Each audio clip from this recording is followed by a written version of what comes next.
The Last of Us. Чему же может научить нас эта удивительная история, рассказанная в 2 частях? Как правильно стрелять? Как обороняться от зомби, которых нет? Или же что-то большее, чем вопрос о заражении? Вопрос любви, утраты, радости и злости. Несмотря на вымышленные всеми любимые истории о зомби, в The Last of Us вплетено реальное поведение людей, и смерть близкого человека для нас с вами всегда проявлялась в не самых положительных чувствах и эмоциях. Если же мы берем только геймплей и все примочки, то, конечно же, я не могу не отметить отличную работу оружия. Как его собирать, разбирать, как держать, стрелять, перезаряжать. И пусть это мимолетные движения и магия рук, но такой детализации редко встретишь, если это не игры-симуляторы. Вот в симуляторах все сделано как надо, но как бы студия не показывала нам в идеальной интерпретации механические движения, как и любая игра, нацеленная на сюжет, The Last of Us будет брать не этим. Дело в том, что мы ужасно социальные животные, и как проявляются наши контакты, будь то интернет или же реальное общение, это не сильно важно, но иногда, смотря на персонажей или читая книгу, ты понимаешь, что это оно. Будто бы это настолько реально, и ты смотришь на ситуацию в ближайших 3 метрах, будто бы это случается здесь, прямо сейчас и именно с тобой. Отождествляете ли вы себя с Элли или Эбби или с Джоэлом? Видите ли вы себя среди тех людей, которые покинули свой дом ради лучшей жизни? Или же вы всего лишь сторонний наблюдатель, который переживает в тени?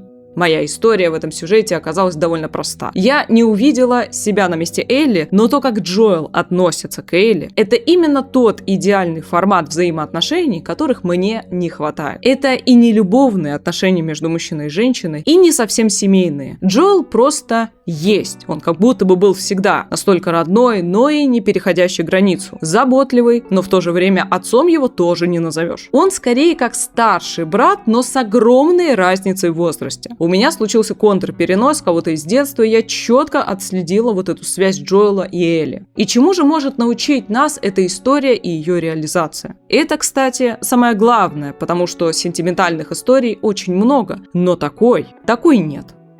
Чувствовать.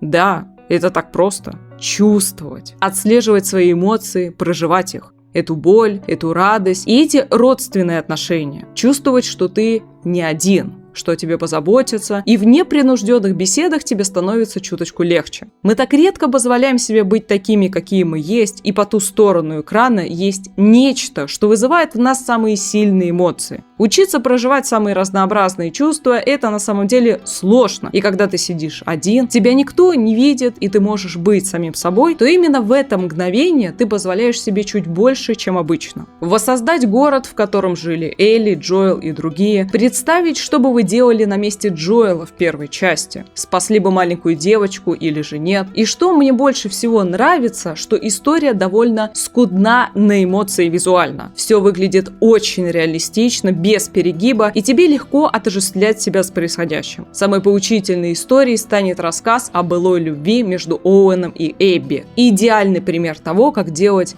не нужно. Рассказываю. Оуэн был влюблен в Эбби почти с детства, по крайней мере с того момента, который нам показывают. Но Эбби, в свою очередь, не сильно была заинтересована в Оуэне, и в какой-то момент они разошлись. Она хотела мести, он хотел любви. Она ушла, он грустил, нашел себе тепленькое место и оставил потомство. И что делает Эбби в данный момент? Правильно, забирает игрушку себе. Их животное Саити является олицетворением той злобы, которую Оуэн испытывает к Эбби, и параллельно любовь, которая овладела этим пареньком. Здесь хороши все. И беременная, и Оуэн, и Эбби. Нельзя винить кого-то одного, и каждый должен нести индивидуальную ответственность. Но если все-таки распределить места, то, конечно, Эбби. Эбби не должна была близко подходить после расставания. Но Эбби, как и любая женщина или мужчина, получала удовольствие от внимания со стороны своего партнера, и пока он крутился вокруг нее, Эбби все устраивала. Теперь же ее любимая игрушка ушла, и, почувствовав скуку, она решила влезть в осиное гнездо, которое благополучно расковыряла и оставила будущего ребенка беременной без отца. Ну, на момент, пока они были живы, конечно. Чему же учит нас эта прекрасная демонстрация низменных чувств человека? Тому, что мы настолько эгоистичны и слабы в период одиночества, что готовы испортить жизнь другому человеку. Тому, что обязательно нужно отслеживать свои реакции. Хочешь ты быть с этим человеком или не хочешь? Ты его любишь или ты с ним играешься? В какой момент, когда он или она нашли себе нового партнера, мне стало плохо? Что я хочу сделать в этот момент? И если я хочу туда влезть, то для какой цели? Вот эта ситуация настолько реальна, что даже солнце на этом фоне всего лишь сказочное чудо. Очень часто люди портят себе жизнь в таких ситуациях, позволяя такому роду эмоциям брать верх и тем самым портя жизнь всем вокруг. А это неправильно. Если делать по существу, то Эбби не должна была вступать в отношения с Оуэном изначально. Она не должна была метаться из стороны в сторону. Она не должна была снова входить в новую семью. Да, пусть Оуэн неграмотно отвлекся с последствиями, а если вы не знали, то да, дорогие друзья, от секса бывают дети. И если вы, не дай бог, что-то упустили из виду, то эту ситуацию уже обернуть лично вы не сможете никак. Тут уже зависит от женщины, что она будет делать. Я все-таки накладываю большую ответственность именно на Эбби, потому что Оуэн в принципе находился под эффектом от нее, а она нет, но эгоизм взял свое, и как и многие из нас, Эбби повела себя отвратительно, воспользовавшись любовью Оуэна к ней.